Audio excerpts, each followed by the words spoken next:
사도신경 하심으로 2021년도 3월 12일 금요일 온라인 아침 기도에 하나님께 올려드리겠습니다. 사도신경 하시겠습니다. 전능하사 천지를 만드신 하나님 아버지를 내가 믿사오며 그 외아들 우리 주 예수 그리스도를 믿사오니 이는 성령으로 잉태하사 동정녀 마리아에게 나시고 본디오 빌라도에게 고난을 받으사 십자가에 못 박혀 죽으시고 장사한 지 사흘 만에 죽은 자 가운데서 다시 살아나시며 하늘에 오르사 전능하신 하나님 우편에 앉아 계시다가 저리로서 산자와 죽은 자를 심판하러 오시리라. 성령을 믿사오며 거룩한 공회와 성도가 서로 교통하는 것과 죄를 사하여 주시는 것과 몸이 다시 사는 것과 영원히 사는 것을 믿사옵나이다. 아멘. 찬송가 544장 찬송하시겠습니다.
하나님 아버지 감사합니다. 오늘도 새날을 저들이 허락하시고 단잠을 깨워주셔서 무엇보다 말씀을 통해서 인도하시는 하나님 앞에 나와서 하루를 시작하게 하심을 감사합니다.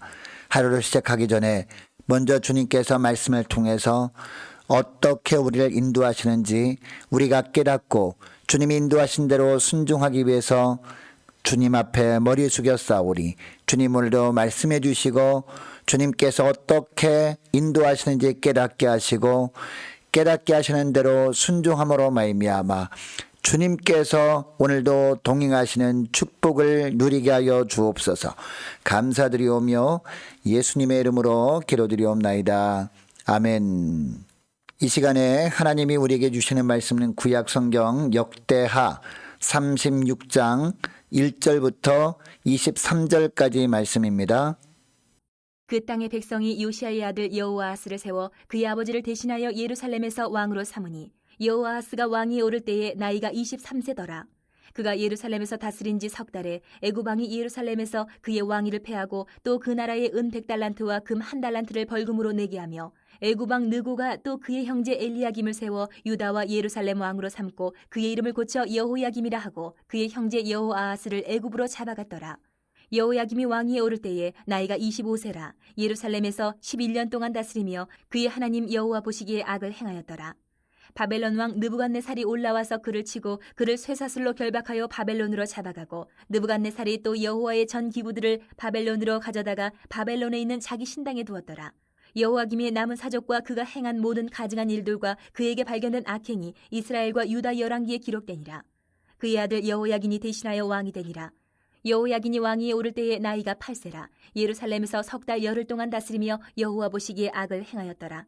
그 해에 느부갓네살 왕이 사람을 보내어 여호야긴을 바벨론으로 잡아가고 여호와의 전에 귀한 그릇들도 함께 가져가고 그의 숙부 시드기야를 세워 유다와 예루살렘 왕으로 삼았더라. 시드기야가 왕위에 오를 때에 나이가 21세라. 예루살렘에서 11년 동안 다스리며 그의 하나님 여호와 보시기에 악을 행하고 선지자 예레미야가 여호와의 말씀으로 일러도 그 앞에서 겸손하지 아니하였으며 또한 느부갓네살 왕이 그를 그의 하나님을 가리켜 맹세하게 하였으나 그가 왕을 배반하고 목을 곧게 하며 마음을 완악하게 하여 이스라엘 하나님 여호와께로 돌아오지 아니하였고 모든 제사장들의 우두머리들과 백성도 크게 범죄하여 이방 모든 가증한 일을 따라서 여호와께서 예루살렘에 거룩하게 두신 그의 전을 더럽게 하였으며 그 조상들의 하나님 여호와께서 그의 백성과 그 거하시는 곳을 아끼사 부지런히 그의 사신들을 그 백성에게 보내어 이르셨으나 그의 백성이 하나님의 사신들을 비웃고 그의 말씀을 멸시하며 그의 선지자를 유혹하여 여호와의 진노를 그의 백성에게 미치게 하여 회복할 수 없게 하였으므로 하나님이 갈대아 왕의 손에 그들을 다 넘기심에 그가 와서 그들의 성전에서 칼로 청년들을 죽이며 청년 남녀와 노인과 병약한 사람을 긍휼히 여기지 아니하였으며 또 하나님의 전의 대소 그릇들과 여호와의 전의 보물과 왕과 방백들의 보물을 다 바벨론으로 가져가고 또 하나님의 전을 불사르며 예루살렘 성벽을 헐며 그들의 모든 궁시를 불사르며 그들의 모든 귀한 그릇들을 부수고 칼에서 살아남은 자를 그가 바벨론으로 사로잡아가매 무리가 거기서 갈대아 왕과 그의 자손의 노예가 되어 바사국이 통치할 때까지 이르니라. 이에 토지가 황폐하여 땅이 안식년을 누림같이 안식하여 70년을 지냈으니 여호와께서 예레미야의 입으로 하신 말씀이 이루어졌더라. 바사의 고레스 왕 원년에 여호와께서 예레미야의 입으로 하신 말씀을 이루시려고 여호와께서 바사의 고레스 왕의 마음을 감동시키심에 그가 온 나라에 공포도 하고 조서도 내려 이르되 바사 왕 고레스가 이같이 말하노니 하늘의 신 여호와께서 세상 만국을 내게 주셨고 나에게 명령하여 유다 예루살렘의 성전을 건축하라 하셨나니 너희 중에 그의 백성된 자는 다 올라갈지어다 너희 하나님 여호와께서 함께 하시기를 원하노라 하였다. 여러분, 믿음이 무엇일까요? 믿음을 여러 가지로 정의할 수 있지만 그 중에 하나를 들라면 이렇게 정의할 수 있지 않을까 생각해 보게 됩니다. 상황을 바꾸실 수 있는 유일하신 하나님, 그 하나님만을 절대적으로 신뢰하는 것, 이것을 믿음이라고 할 수 있을 겁니다. 이것은 또 구체적으로 세 가지로 나눌 수 있는데 첫째로 끝까지 하나님만을 의지하는 것입니다. 자, 1절 말씀을 보면 요시야가 죽은 후에 그 땅의 백성들이 요시야의 아들 여호아하스를 유다의 17대 왕으로 삼습니다. 이 여호아하스가 23세 왕위에 올랐지만 석 달 만에 애굽의 왕이 그를 폐위시켜 버립니다. 그리고 애굽으로 잡아가 버립니다. 그리고 애굽 왕 바로느고는 그의 동생 엘리야김을 왕으로 세웁니다. 그런데 엘리야김은 11년 동안 왕위에 있으면서 하나님 여호와 보시기에 악을 행합니다. 애굽 왕이 자기를 유다 왕으로 세워주었기 때문에 친애굽 정책을 펼쳤지만 결국 어떻게 됩니까? 바벨론의 느부갓네살 왕에 의해서 쇠사슬로 결박당한 채 끌려갑니다. 그리고 그의 아들 여호야긴이 8세의 왕위에 올라서 석 달 열흘 동안 다스립니다. 그런데 이 여호야긴 왕도 여호와 보시기에 악을 행합니다. 이 여호야긴 왕도 역시 바벨론의 포로로 끌려갑니다. 그리고 바벨론 왕 느부갓네살은 여호야긴 왕의 숙부인 시드기야를 유다와 예루살렘의 왕으로 세웁니다. 여러분, 요시야 왕의 아들 여호아하스는 아버지 요시야 왕의 통치 과정을 누구보다 가까이에서 지켜보았을 겁니다. 여호아하스뿐만이 아니었습니다. 여호아스가 애굽으로 끌려가는 후에 애굽 왕이 유다 왕으로 세운 엘리야김도 그리고 그 후에 왕이 된 여호야긴이나 시드기야도 다 요시야 왕이 하나님 앞에서 신실한 믿음으로 행했던 것을 다 지켜보았을 겁니다. 그럼에도 이들은 하나님을 의지하기보다는 오히려 하나님 보시기에 더욱 악을 행하는 것을 택하고 맙니다. 여러분, 하나님은 자비로우시고 은혜로우시고 긍휼이 풍성하신 분이십니다. 그러므로 이들이 요시야 왕처럼 하나님을 의지하는 삶을 살았다면 하나님은 유다를 향한 진노를 늦춰 주셨을 겁니다.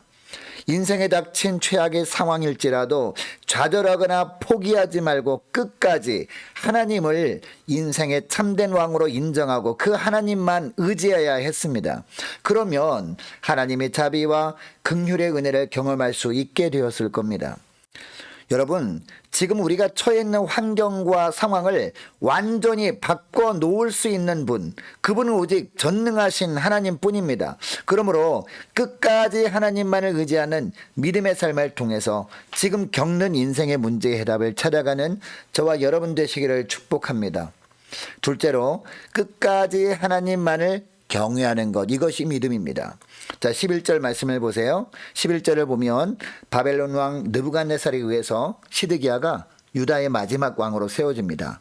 이 시드기야는 11년 동안 유다를 다스립니다. 그런데 이 시드기야도 12절 말씀을 보니까 하나님 여호와 보시기에 악을 행했던 그런 왕이었습니다. 그리고 선지자 예레미야가 여호와의 말씀으로 그렇게 일러도 그 앞에 겸손하지 않았다라고 하고 있습니다. 여러분, 하나님께서 선지자를 통해서 말씀하셨다는 것은 어떤 의미입니까?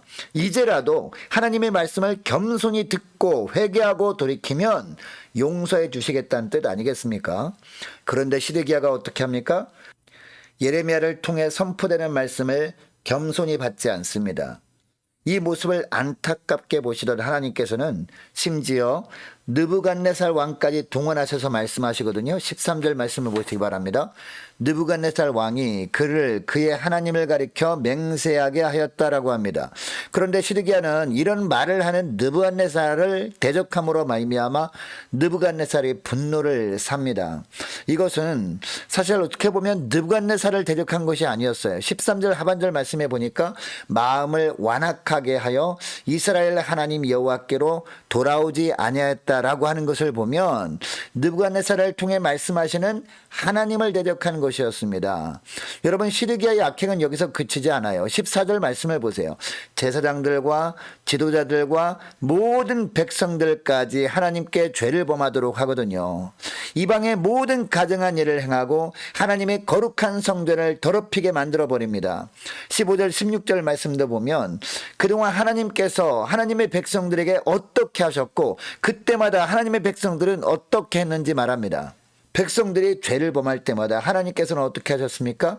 계속해서 선지자를 보내서 경고를 거듭하셨다고 하고 있습니다. 그런데 그때마다 이스라엘 백성들은 어떻게 했다고 합니까? 16절 말씀을 보면요, 이스라엘 백성들은 오히려 즉 선지자들을 비웃고 말씀을 멸시하고 심지어는 말씀을 전하는 선지자들을 욕했다라고 하고 있습니다. 이렇게 함으로 말미암아 하나님의 진노가 주의 백성들에게 미치게 하여서 회복할 수 없게 하였다라고 하고 있습니다. 여러분, 결국 어떻게 됩니까?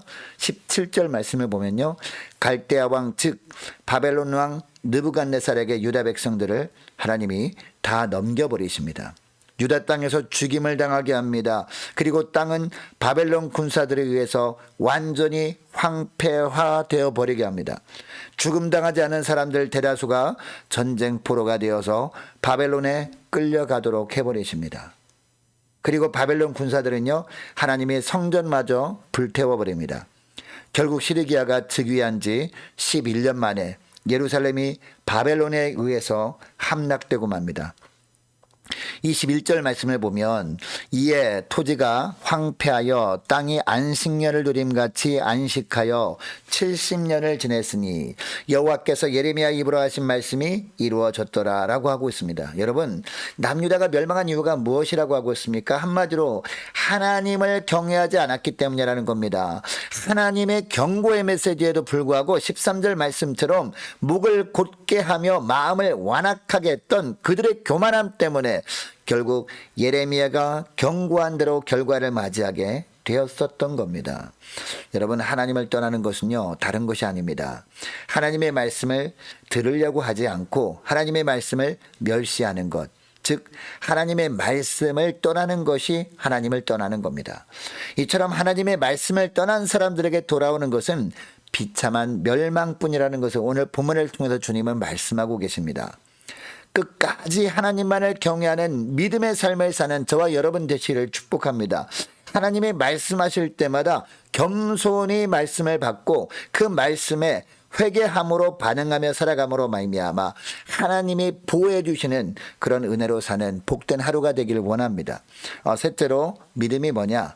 끝까지 하나님이 해결해 주실 그날만을 소망하며 사는 겁니다. 22절 말씀을 보면요, 역대기 기자는 70년 후에 바벨론이 멸망하고 바사, 즉 페르시아 제국이 일어난 역사를 기록하고 있습니다. 결국 바사왕 고레스가 내린 조서로 끝을 맺습니다. 여러분, 조서의 내용이 무엇입니까? 23절 말씀 보시기 바랍니다. 바벨론에 의해서 불타서 사라져버린 예루살렘 성전을 다시 건축하라 라는 조서였습니다. 바사왕 고레스가 이 조서를 내림으로 어떻게 되었습니까? 바벨론에 포로로 끌려갔던 많은 유다 사람들이 예루살렘으로 돌아가게 됩니다. 여러분, 이것은 우연히 일어난 일이 아니었습니다. 22절 말씀을 보면요, 이것은 하나님께서 예레미야를 통해서 하신 말씀을 이루기 위해서 행하신 일이었고, 이 일을 이루시기 위해서 하나님께서 바사왕 고레스 마음을 감동시켰다라고 하고 있습니다. 여러분, 역대하 36장 마지막 부분을 통해서 깨닫게 되는 사실이 있습니다. 구원은 오직 하나님의 손을 통해서 이루어진다는 겁니다. 그리고 하나님은 한 번 택한 자녀들을 끝까지 책임지시고 인생을 인도해 가신다는 사실입니다. 그렇다면 우리도 끝까지 하나님만 소망하는 삶을 살아가야 한다는 겁니다. 여러분, 오늘날 우리 주변에 보면 많은 일들이 일어납니다. 그런데 똑같은 일에 대해서 어떤 사람들은 최악의 상황을 가정하고 바로 눈앞의 일 때문에 염려하며 두려워하며 삽니다. 반면에 또 어떤 사람들은 최선의 상황을 가정하고 하나님께서 해결해 주실 미래의 그날을 기대하면서 소망 중에 살아갑니다. 어떤 일들은 당장은 고통스러운 결과를 줄 수 있습니다. 그러나 고통의 시간 너머에 있는 하나님이 주실 영적인 축복을 바라보면서 그날을 기대하며 소망 중에 살아가는 사람들이 있다는 겁니다. 왜냐하면 믿음의 사람들은 현재의 고난과 환난을 장차 하나님께서 베푸실 영적 축복으로 나가는 과정으로 여기기 때문이에요. 여러분, 이것을 기억하시고 오늘도 삶 가운데 힘든 일을 만난다 해도 실망하거나 낙심하지 말고 끝까지 하나님만을 의지하고 겸손히 하나님만을 경외하며 하나님께서 해결해 주실 그날만을 소망하며 힘을 내시는 저와 여러분 되시기를 주 이름으로 축복합니다. 이 시간의 말씀을 기억하면서 함께 간절히 기도했으면 좋겠습니다. 하나님, 모든 상황 속에서 오직 하나님만 의지할 뿐 아니라 겸손히 하나님만 경외하며 살게 하시고 어떤 고난이 닥쳐와도 모든 고난의 과정은 장차 하나님께서 베푸실 더 큰 영적 축복으로 나가는 과정임을 기억하고 그날을 소망하며 더욱 믿음으로 살게 하여 주옵소서. 간절히 기도했으면 좋겠습니다. 계속해서 기도할 것은 오늘 금요 심야 기도회 위해서 함께 기도하기를 원합니다. 모든 공예배와 기도와 전도와 모든 모임이 회복되게 하여 주옵소서. 많은 환우들 위해서 기도해 주시되 특별히 눈 수술을 받고 이제 퇴원해서 집에서 회복 중인 이태영 집사님 위해서 간절히 기도해 주시면 좋겠습니다. 다른 많은 환우들 위해서도 기도해 주시기 바라고요. 취업을 앞둔 우리 청년들이 있습니다. 위해서 기도해 주시기 바랍니다. 고3 수험생들 많이 있습니다. 위해서 기도해 주시기 바랍니다. 우리 선교사님들을 위해서 우리 함께 기도하기를 원하고 나라 민족을 위해서 그리고 각 가정과 여러분이 가지고 나온 기도 제목 놓고 우리 함께 기도하기를 원합니다. 기도하겠습니다.